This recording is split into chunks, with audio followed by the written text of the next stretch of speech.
Hello guys, welcome to my YouTube channel nursing school. तो कैसे हैं आप सभी लोग? उम्मीद है आप सभी लोग अच्छे ही होंगे दोस्तों, और तैयारी भी बखूबी अच्छी ही चल रही होगी। तो दोस्तों ESIC के एग्ज़ाम आने वाले हैं, उसके लिए टेस्ट सीरीज़ में आपके लिए लेकर आ रही हूँ। पार्ट 1 जो स्पेशल क्लास का है वो मैंने पिछली क्लास में अपलोड कर दिया था यूट्यूब पे। पार्ट 2 स्टार्ट करने से पहले पार्ट 1 देख लेना यूट्यूब चैनल पर जाकर। मैं पार्ट 2 स्टार्ट कर रही हूँ दोस्तों। तो जैसा कि आप देख सकते हैं, यहाँ पे क्वेश्चन नंबर 1 से स्टार्ट कर लेते हैं हम लोग। क्वेश्चन नंबर 1 में लिखा हुआ है, Snellen's chart is used to assess the defect in. Snellen's chart जो है वो किस लिए यूज़ किया जाता है, मैं आपको एक पिक्चर दिखा देती हूँ उसकी। जैसा कि आप सामने देख सकते हैं, मैंने स्नेलेंस चार्ट की फ़ोटो दिखा रखी है आपको, ठीक है, जिसमें ये ABCD लिखी हुई है ना, अल्फ़ाबेट्स। ये आप जो क्लिनिक जाएंगे आई टेस्ट के लिए, तो वहाँ पे आपको ये मिलेगा स्नेलेंस चार्ट, ठीक है। ये ईयर के लिए आई के लिए यूज़ किया जाता है स्नेलेंस चार्ट, ठीक है। तो इसका जो राइट आंसर रहने वाला है ऑप्शन नंबर 3 है आई। इसका जो राइट आंसर है ऑप्शन नंबर 3 है आई, ठीक है। आगे बढ़ जाते हैं इसी के साथ। यहाँ पे बोला गया है क्वेश्चन में, the permanent method of sterilisation. तो स्टेरिलाइजेशन का जो परमानेंट मैथड है, परमानेंट जो है वो है ट्यूबेक्टमी एंड वैसेक्टमी, ठीक है। तो ये वैसेक्टमी एंड ट्यूबेक्टमी, यहाँ पे दोनों ही राइट आंसर है दोस्तों। ये दोनों ही परमानेंट स्टेरिलाइजेशन क्या मेथड है, ठीक है। वैसेक्टमी जो है मेल्स में किया जाता है, ये वाला मेल्स के लिए है और ये वाला फीमेल्स के लिए है, ठीक है। इसी के साथ आगे बढ़ जाते हैं हम। यहाँ पे बोला गया है, the national family welfare programme is was launched in, okay. तो जो नेशनल फैमिली वेलफेयर प्रोग्राम है वो कब लॉन्च हुआ था? नेशनल वेलफेयर प्रोग्राम जो था तो वो 1952 में हुआ था, ठीक है। 1952 में national family welfare programme launch हुआ था। आगे बढ़ जाते हैं नेक्स्ट क्वेश्चन नंबर 4 में, नियोनेटल पीरियड। अब यहाँ पे ये पूछा गया है नियोनेटल पीरियड क्या होता है, ठीक है। जब बच्चा बर्थ लेता है, जन्म लेता है, बर्थ से लेके 28 डेज, जो बर्थ के फर्स्ट 28 डेज होते हैं, तब जो बच्चा है वो नियोनेट कहलाता है, ठीक है। तो उसका जो राइट आंसर है फर्स्ट 28 डेज ऑफ लाइफ, ठीक है। तो इसका राइट आंसर है। आगे बढ़ जाते हैं।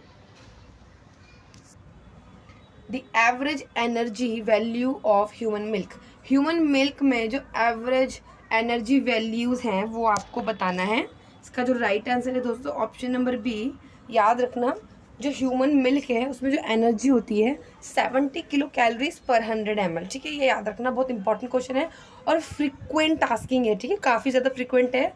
ये लिख लो, 100% लिख देती हूँ मैं यहाँ पे, 100% आएगा, ठीक है दोस्तों। ये 100% आएगा, ध्यान रखना है इसका। 70 किलो कैलोरीज पर 100 ml, ओके। आगे बढ़ जाते हैं नेक्स्ट क्वेश्चन में। नेक्स्ट क्वेश्चन की बात कर रहे हैं। नेक्स्ट क्वेश्चन में लिखा था मेन मसल ऑफ इंस्पिरेशन, ठीक है। हम जो इंस्पायर करते हैं, अंदर सांस लेते हैं, तो जो उसके मेन मसल है यहाँ पे वो पूछा गया है दोस्तों, तो उसकी बात कर रहे हैं। यहाँ पे आपको 4 ऑप्शन दे रखे हैं दोस्तों, ठीक है। 4 ऑप्शन है, internal intercostal, diaphragm, scalenus anterior, rectus abdominis. तो इसका राइट आंसर है option number B, diaphragm. Diaphragm इसका क्वेश्चन आ सकता है the main muscle of inspiration, या क्वेश्चन ऐसे भी आ सकता है चीफ मसल ऑफ इंस्पिरेशन। तो आपको राइट आंसर डायफ्राम ही लगाना है और डायफ्राम का ध्यान रखना है, ठीक है।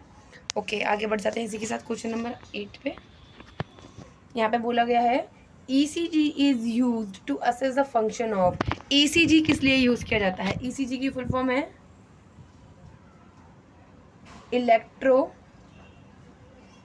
इलेक्ट्रो कार्डियोग्राफी, ठीक है, इलेक्ट्रोकार्डियोग्राफी, ओके। तो इसको किस लिए यूज़ किया जाता है? हार्ट के फंक्शन को देखने के लिए, ठीक है। 4 ऑप्शन में से नीचे लास्ट ऑप्शन है डी, हार्ट। हार्ट को मॉनिटर करने के लिए, उसके फंक्शन को मॉनिटर करने के लिए, कोई भी एबनॉर्मलिटी होती है उसके लिए हम सबसे पहले फर्स्ट लाइन ECG ही कराते हैं, उसके बाद नेक्स्ट आगे फर्दर इन्वेस्टिगेशन होती है, ओके। आगे बढ़ जाते हैं इसी के साथ नेक्स्ट क्वेश्चन पे। यहाँ पे बोला गया है जो बिटॉट स्पॉट है in the conjunctiva is a sign of deficiency. जो बिटॉट स्पॉट है कंजक्टिवा में वो किसका साइन है कि कौन से मिनरल एंड विटामिन के डेफिशिएंसी की वजह से प्रेजेंट होता है। तो इसका राइट आंसर हम देख लेते हैं option number D vitamin A. Vitamin A की डेफिशिएंसी की वजह से dryness of conjunctiva and Bitot spot of conjunctiva की जो कंडीशन है वो क्रिएट हो जाती है। उसके बाद आगे बढ़ जाते हैं दोस्तों इसी के साथ। यहाँ पे बोला गया है द पास्चराइजेशन, ठीक है। Pasteurisation is a process to purify. जो ये टर्म है पास्चराइजेशन दोस्तों, ठीक है, इसका ध्यान रखना। पास्चराइजेशन टर्म लुइस पास्चर, ठीक है, जो हमारे लुइस पास्चर हैं उन्होंने ये टर्म क्रिएट किया था पास्चराइजेशन, क्योंकि जो ये टेक्निक है ये भी इन्होंने ही इंट्रोड्यूस करवाई थी पास्चराइजेशन। इस पे 2 से 3 क्वेश्चन बनेंगे पास्चराइजेशन के, ठीक है। तो क्या क्वेश्चन है मैं वो आपको बता देती हूँ। पास्चराइजेशन टेक्निक किसने इंट्रोड्यूस करवाई थी, तो आपको बताना है लुइस पास्चर, ठीक है। पास्चराइजेशन जो टेक्निक है वो किस लिए यूज़ किया जाता है, तो आपको बताना है पास्चराइजेशन टेक्निक जो है मिल्क को प्यूरिफाई करने के लिए यूज़ किया जाता है, ठीक है। और आगे पास्चराइजेशन का जो टेम्परेचर है वो है 145 degree Fahrenheit for 30 minutes, okay. अब याद रखना पास्चराइजेशन का जो टेम्परेचर है आपको कहीं भी किसी भी बुक में या गूगल पे कहीं भी सर्च करना एग्जैक्ट नहीं मिलेगा। हर जगह जो टर्म है ये चेंज होती जाएगी, क्योंकि जो टेम्परेचर है वो लीटर और टैंक पे डिपेंड करता है, ठीक है। उसके ऊपर डिपेंड करता है कितना अमाउंट पास्चराइजेशन करना है, ठीक है।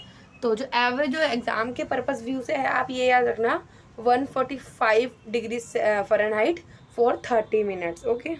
तो ये 3 क्वेश्चन मैंने आपको बता दिए हैं पास्चराइजेशन के, जो कि इम्पॉर्टेंट है और एग्ज़ाम में ज़रूर आएंगे, काफ़ी फ्रिक्वेंट है, काफ़ी सारे एग्ज़ाम से पूछा जाता है और ESIC के लिए भी काफ़ी इंपॉर्टेंट है दोस्तों। इसे लिख लो 100%, ये 2 क्वेश्चन 100% आएंगे। तो इसका राइट आंसर क्या है, ऑप्शन नंबर डी मिल्क, ठीक है। आगे बढ़ जाते हैं इसी के साथ। यहाँ पे बोला गया है inhalation of cotton fibre dust over long period of time cause. इसमें बोला गया जब हम कॉटन फाइबर के डस्ट को इनहेल करते हैं काफ़ी लंबे समय तक के लिए तो उससे क्या कॉज होता है। यहाँ पे आपको 4 ऑप्शन दे रखे हैं, चारों का बता देती हूँ मैं आपको, ठीक है। सिलिकॉसिस, सिलिकॉसिस का क्या होगा, जब सिलिका, ठीक है ना, काम करते टाइम पे जब सिलिका इनहेल कर लेते हैं तब सिलिकॉसिस हो जाता है। और सिलिकॉसिस की कंडीशन में क्या कॉज होता है, पल्मोनरी, है ना, पल्मोनरी एल्वियोलाई फिब्रोसिस, ठीक है। अगर आप पेन कॉपी लेके बैठे हैं जल्दी से पेन कॉपी निकाल लो और ये लिख लो, इम्पॉर्टेंट टॉपिक इम्पॉर्टेंट है, ये पॉइंट भी नोट कर लो। सिलिकॉसिस एक ऐसी कंडीशन है जब एक पर्सन सिलिका, ठीक है, सिलिका को इनहेल करता है और सिलिका इनहेल होने के बाद पल्मोनरी एल्वियोलाई फिब्रोसिस कॉज होता है जिसको हम बोलते हैं सिलिकॉसिस, ठीक है। नेक्स्ट ऑप्शन बता देती हूँ एंथ्राकोसिस। एंथ्राकोसिस जो है जो कोयल की खान में जो काम करते हैं ना, कोयले की खान में, कोल माइंस, ठीक है, कोल माइंस में काम करते टाइम पे जब कोल के डस्ट पार्टिकल्स को इनहेल कर लेंगे तो उसके बाद जो लंग्स डैमेज हो जाएंगे, डैमेज की जो कंडीशन है वो कहलाएगी एंथ्राकोसिस, ठीक है, एंथ्राकोसिस कहलाएगी। नोट डाउन कर लो, ये भी इंपॉर्टेंट है काफ़ी। ये चारों ऑप्शन ऐसे हैं जो एग्जाम में पूछे जाते हैं। अब बात है बैगासोसिस, ठीक है। बैगासोसिस जो है, बैगासोसिस बाइसिनोसिस, दोनों शब्द एक जैसे हैं, याद रखने में मुश्किल होगी, ठीक है। आपको मैं बता देती हूँ याद कैसे रखना है। बैगासोसिस का वो है शुगर डस्ट, ठीक है ना, शुगर कैन, गन्ना जिसे बोलते हैं ना, गन्ने की मील होती हैं, खेत होते हैं, है ना, जहाँ पे कटाई होती है उन सब की, उन जगहों में जो डस्ट होती है शुगर केन की डस्ट को इनहेल करने से जो बॉडी में चेंजेस आते हैं लंग्स में, उस कंडीशन को बोलते हैं बैगासोसिस, ठीक है, नोट डाउन कर लेना। और जो ये बाइसिनोसिस है इसका राइट आंसर है। बाइसिनोसिस क्या है? लॉन्ग टर्म जब हम कॉटन को इनहेल करते हैं, ठीक है ना, कॉटन, याद रखना cotton dust, okay, cotton dust को लॉन्ग टर्म में इनहेल करने की वजह से बाइसिनोसिस की कंडीशन क्रिएट होती है। तो बाइसिनोसिस, बैगासोसिस कैसे याद रखना है? बैगा शुगर केन याद रखो, बैगा शुगर केन, बाई कॉटन, ठीक है, बाई कॉटन, बैगा शुगर केन, ऐसे याद रखो। इस पूरे शब्द को ऐसे याद रखोगे तो ही याद रहेगा, वरना इसके अलावा तो कोई और ट्रिक है नहीं इसे याद रखने की, ठीक है। याद रखो by cotton, Baiga sugar cane, ठीक है, बाई कॉटन, बैगा शुगर कैन। ये जो दोनों टॉपिक है इस पे क्वेश्चन ना बहुत ज़्यादा बनते हैं, इतने ज़्यादा बनते हैं कि कह नहीं सकते। ऐसा कोई एग्ज़ाम नहीं होगा जो इसमें जिस एग्ज़ाम में ये ना आए, तो 100% मान के चलो ये ज़रूर आएगा। पिछली बार जब ESIC में 2016 में ये भी क्वेश्चन पूछा गया है, ठीक है। इस बार 2022 से 23 के बीच में जो एग्ज़ाम होगा उसमें काफ़ी ज़्यादा हाई चांसेस हैं, क्योंकि ESIC का एग्ज़ाम जो है फ्रिक्वेंटली रिपीट भी हो जाता है। तो इसको आप नोट आउट कर लो, ठीक है, नोट डाउन कर लो इसको। आगे बढ़ जाते हैं। यहाँ पे यह पूछा गया है universal donor belongs to this group. जो यूनिवर्सल डोनर है, इस क्वेश्चन में हमेशा गलती होती है, तो ध्यान रखना। जब बोले ना यूनिवर्सल डोनर, तो हिंदी में एक बार बोल के देखा करो, डोनर जो दे सकता है सिर्फ, ठीक है, यूनिवर्सल डोनर जो सिर्फ दे सकता है, ये शब्द हमेशा याद रखना। अगर यहाँ पे लिखा हो यूनिवर्सल एक्सेप्टर, ठीक है, रिसिपेंट भी बोल सकते हैं, तो वो क्या होगा? जो ले सकता है, ठीक है। तो यहाँ पे बोला गया है यूनिवर्सल डोनर जो सबको दे सकता है, वो कौन है? O blood group. लेकिन ओ ब्लड ग्रुप में जो पॉजिटिव है वो भी सबको नहीं दे सकता, ठीक है। अगर जिसका ओ नेगेटिव हो तो क्या करेंगे? इसीलिए यूनिवर्सल डोनर हमने ओ नेगेटिव को माना है, हमेशा याद रखना। यूनिवर्सल डोनर बोला जाता है ओ नेगेटिव को, ठीक है। आगे बढ़ जाते हैं। यहाँ पे पूछा गया है हाइपोथायरॉयडिज्म इन अ चिल्ड्रन, ठीक है। एडल्ट में भी होता है, चिल्ड्रंस में भी होता है, लेकिन अगर चिल्ड्रंस में हाइपोथायरॉयडिज्म होता है तो इस कंडीशन को हम क्या बोलते हैं? इस कंडीशन को हम बोलते हैं ऑप्शन नंबर 3 क्रिटिनिज्म, ठीक है, याद रखना क्रिटिनिज्म बोलते हैं अगर चिल्ड्रन में हाइपोथायरॉयडिज्म की कंडीशन क्रिएट होती है। इसी के साथ आगे बढ़ जाते हैं दोस्तों। उम्मीद है आपको क्वेश्चन समझ आ रहे होंगे। बस इतना रिक्वेस्ट करना चाहूँगी, चैनल को सब्सक्राइब ज़रूर कर देना अगर आपने चैनल को सब्सक्राइब नहीं किया है, क्योंकि जब तक एग्ज़ाम, जिस दिन भी एग्ज़ाम की डेट आएगी, आज से लेकर तब तक मैं ESI की तैयारी करवाने वाली हूँ, और डेली एक टेस्ट सीरीज ज़रूर आने वाली है ESIC के लिए। आपको कोई भी प्रॉब्लम है, कोई भी इशू है, आप मुझे कमेंट बॉक्स में बताना, उससे रिलेटेड मैं वीडियो बनाऊंगी और आपकी प्रॉब्लम को दूर करूंगी। किस तरीके से पढ़ना है, कैसे पढ़ना है, कहाँ से पढ़ना है, मैं वो भी बताऊंगी, ठीक है। चैनल को ज़रूर सब्सक्राइब कर देना, वीडियो को लाइक कर देना और आगे दूसरों तक शेयर ज़रूर कर देना। क्वेश्चन नंबर 14 की तरफ चलते हैं। नॉर्मल सिस्टोलिक ब्लड प्रेशर, जो नॉर्मल सिस्टोलिक ब्लड प्रेशर होता है इन 28 ईयर ओल्ड एडल्ट, ठीक है, यहाँ पे 28 ईयर एडल्ट की बात करी है, और BP कौन सा पूछा है? सिस्टोलिक पूछा है, ठीक है। तो आपको सिस्टोलिक BP बताना है इन 4 ऑप्शन में से, ठीक है। ये काफ़ी ज़्यादा हाई है, ये माइल्ड में हाई है, ये काफ़ी बॉर्डर लाइन है, लो तो नहीं है बट बॉर्डर लाइन लो है, और नॉर्मल है systolic 120 mm of Hg, okay. आगे बढ़ जाते हैं। यहाँ पे क्वेश्चन नंबर 15, यहाँ पे बोला गया है platelet count is decrease markedly on, ठीक है। अब यहाँ पे 4 कंडीशन दे रखी है, 4 कंडीशन में से आपको पूछा गया है ऐसी कौन सी कंडीशन है जिसमें जो प्लेटलेट काउंट्स है डिक्रीज हो जाते हैं, ठीक है। तो यहाँ पे 4 ऑप्शन दे रखे हैं आपको, typhoid, malaria, rheumatic fever and dengue fever. तो इसका राइट आंसर है option number D, dengue fever. Dengue fever में थ्रोम्बोसाइटोपेनिया की कंडीशन होती है, जिसकी वजह से डेंगू डेंजरस एंड कॉम्प्लिकेटेड हो जाता है, और जो क्रिएट करता है डेंगू हेमरेजिक फीवर, ओके। आगे बढ़ जाते हैं इसी के साथ। Question number 16, adult is declared to be obese if the BMI is more then.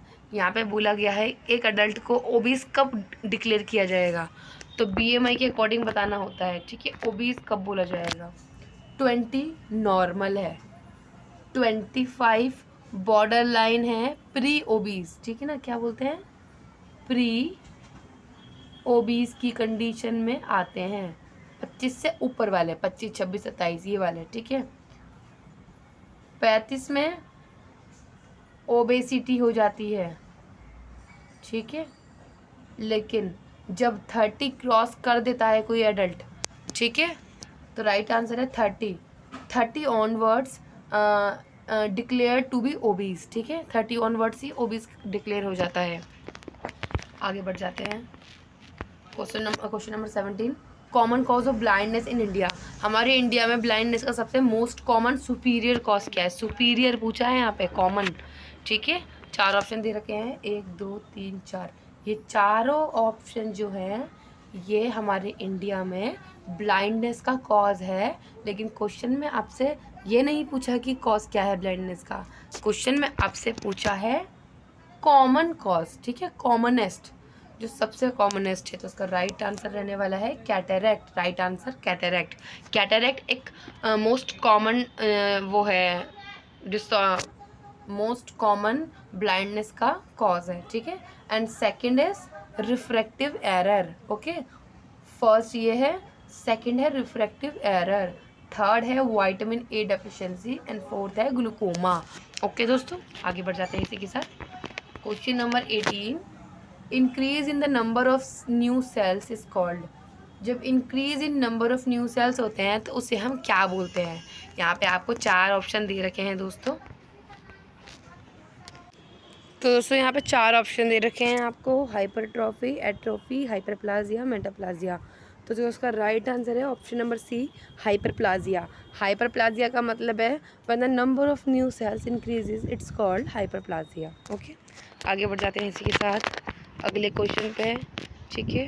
Question number 19 में बोला गया है, a healthy man who weighs 70 kg the total body water is approx, ठीक है। ये मोस्ट कॉमन क्वेश्चन है जो आता है अक्सर एग्जाम में। यहाँ पे बोला जाता है एक 70 किलो आदमी के जो वज़न है, 70 किलो वज़न है, तो उसमें टोटल बॉडी वाटर अप्रॉक्स कितना होगा, ठीक है। तो सबसे पहली बात तो आपको ये पता होना चाहिए जितने भी ह्यूमन हैं, ठीक, जो ह्यूमन होते हैं, ह्यूमन का जो बॉडी वेटेज है, बॉडी वेटेज का 60% वाटर होता है। कितना? 60% बॉडी वेट होता है।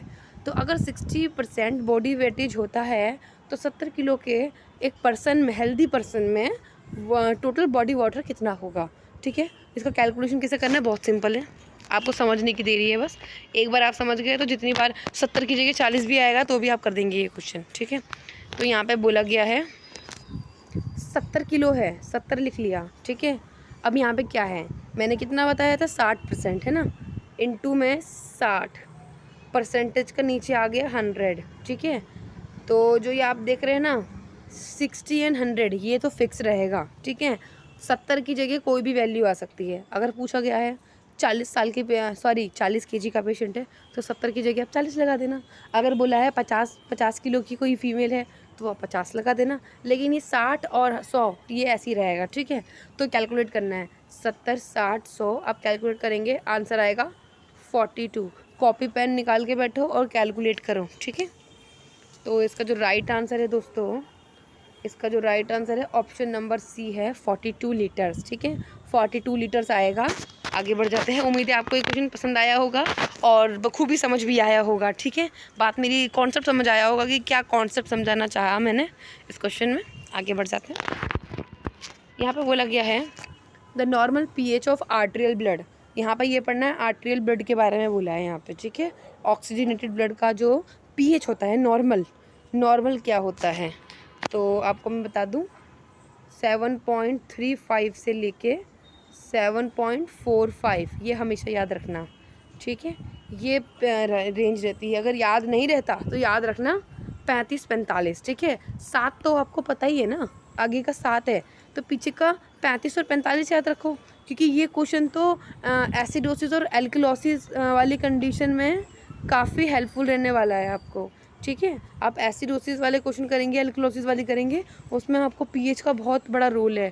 तो याद कैसे रखेंगे आप? अगर आपको एल्कलोसिस और एसिडोसिस वाले क्लास देखनी है तो मैंने काफ़ी वेल मैनर में एक्सप्लेन कर रखा है, मेरे यूट्यूब चैनल में है, और उसका लिंक भी मैंने नीचे आपको डिस्क्रिप्शन बॉक्स में दे रखा है। वहाँ जाकर आप वीडियो को एंड तक देखना, शुरू में बेशक अगर आपको ना लगे कि क्या पता नहीं क्या ही समझाया होगा, लेकिन यकीन मानना वीडियो को एंड तक देखना, आपको बहुत समझ आएगा, ठीक है। क्योंकि मुझे पूरा पूरा यकीन है जिस तरीके से मैंने समझाया कहीं पे भी किसी ने नहीं समझाया होगा, ठीक है। कॉपी पेन पे मैंने बहुत ईजी वे में समझाने की कोशिश करी है। तो इसका राइट आंसर देख लेते हैं दोस्तों। हम यहाँ बात कर रहे हैं, मैंने आपको रेंज बताई थी, लेकिन जो एग्जैक्ट अगर नंबर पूछा जाए तो यहाँ पे 7.4 रहेगा, ठीक है। इसका राइट आंसर है। आगे बढ़ जाते हैं।